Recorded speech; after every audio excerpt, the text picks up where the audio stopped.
Hi everyone, it's Don from Crux Terminatus, and today I've got a video to show you the basics of the scheme for the Primaris chapter, the Souls of Brathnor. So this is what we're going to be painting today. We've got two dreadnoughts, Redemptor Dreadnoughts. I got one as part of a sort of job lot of trash in an eBay purchase, and the other one came from the Conquest magazine. So this is the same kind of colour scheme for the whole of the chapter, but I thought I'd show you on a Dreadnought because it gives us a lot more space to show what's going on with the brushes and stuff like that. So first things first, you'll see that I've built two. One was already built, should I say, another one was in the magazine part. So for this one, I've kept it apart to make it easier to get to all the details, and I've primed it with white. So you'll see me chop and change between the assembled one and the non-assembled one.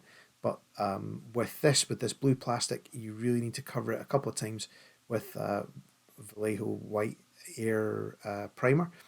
And then you get some masking tape. The Souls of Brathnor are famous for their sort of white stripe down the middle of the orange. And the orange is actually Citadel Wild Rider Red. So a couple of coats on that. Not too heavy because you're counting on the white underneath to give it its vibrancy.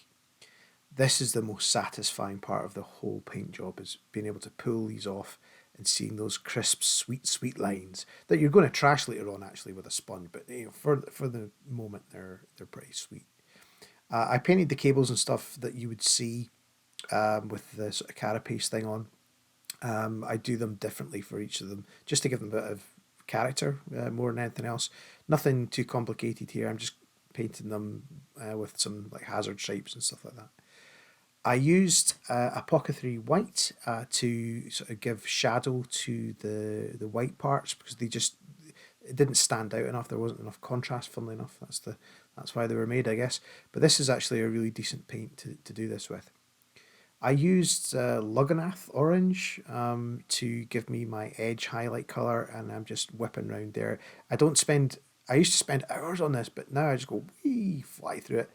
I think it's about confidence with your brush. So if you're not confident, just keep going until you get confident, and then you'll be able to fly around models. I got a bit of sponge and I put the same colour on and just dabbed on sponge, making sure to sort of catch the bits that would probably get the most wear and tear, things facing the front more than anything else.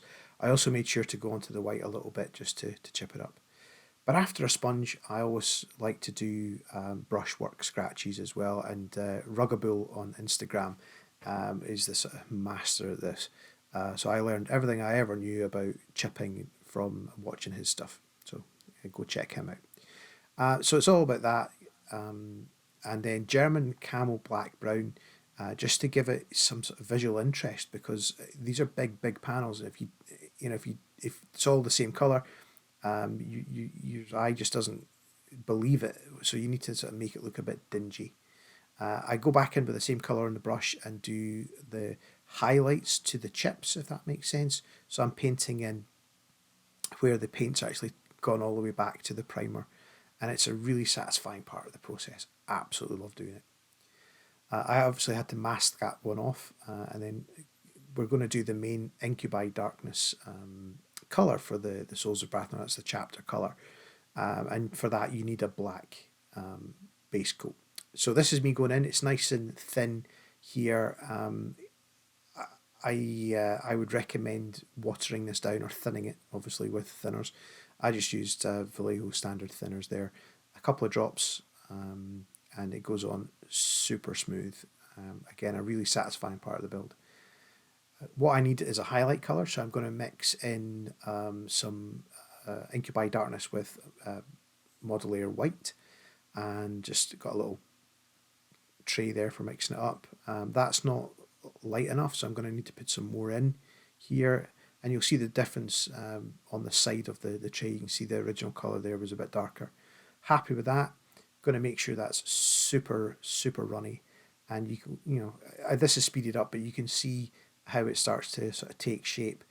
Don't panic if you think you've overdone it. You'll see here I'm going to put a big splodge on, and my heart was in my mouth because I was like, oh no, I've trashed it, but actually it looks great. So Don't be afraid of trying this out. The worst thing that could happen is you just paint it Incubi Darkness again, and redo this step. But it actually starts to pop out really, really well. I've got a clip here of the two arms side by side, so you can see a highlighted one and a non-highlighted one, and as you can see, it makes all the difference in the world. And we're going to put some edge highlighting on that after some decals, and that's going to make that thing really pop, because the color is really dark, so it's very difficult to get a contrast on it. So be bold with a step, be super brave. I used Army Painter Gunmetal for the metal parts. As I say, this is not a golden demon piece. This is a piece for my collection. It's not going on any kind of competitions or anything, so it's about getting a paint job I'm happy with, a reasonable return on the investment of time. I put some gloss varnish on and put some decals on there, the theme of the decals. And then I'm just using a cotton bud to squeeze off the micro set. And then I go over that again with more gloss and then some matte varnish to take it down. I use the same colour for the highlight, so that's Incubi Darkness and White, just to give me my edge highlight colour. It's maybe a fractionally lighter than the highlight colour from through the airbrush, but you can see it really does make it stand out. And this is liquid talent, or talent in a bottle, or whatever you want to call it, non-oil, just to give that metal some definition. And again, a hobby of mine is scratching decent paint jobs to make them look dinged up. I find this incredibly satisfying, really super therapeutic to do this, and it's fun. You should totally do it. And if your models are parade ground ready and they're not battle damage or anything like that, that's fine. They're your toys, you do you. But I love it when they look a bit like they've been to the school of hard knocks a couple of times. And again, just to break up the bigger areas, I'm using sponge chipping there just to do that. Here I'm going to paint on some more of this German camel black brown, which is my sort of go-to colour for any kind of big chips. So you'll see I'm painting inside some of those larger chips there to make it look like something's gone flaky in the middle. And this is it was just a brown and orange mix. I just grabbed it off the thing. I didn't even know what it was. And I just painted some rust, because the rust over the white looks really special. And that's the Brothers Grimm. They are named after a friend of mine at work and his brother, because they're big fans. So hello, and thank you for watching the channel. If you want to be a subscriber, whatever, that would be great. And hell, I'll paint something and name it up after you. But thank you to everyone who pushed me to make another video after such a long absence. Thank you so much. Really enjoyed it. And I hope to see you in the next video. Thank you. Bye-bye.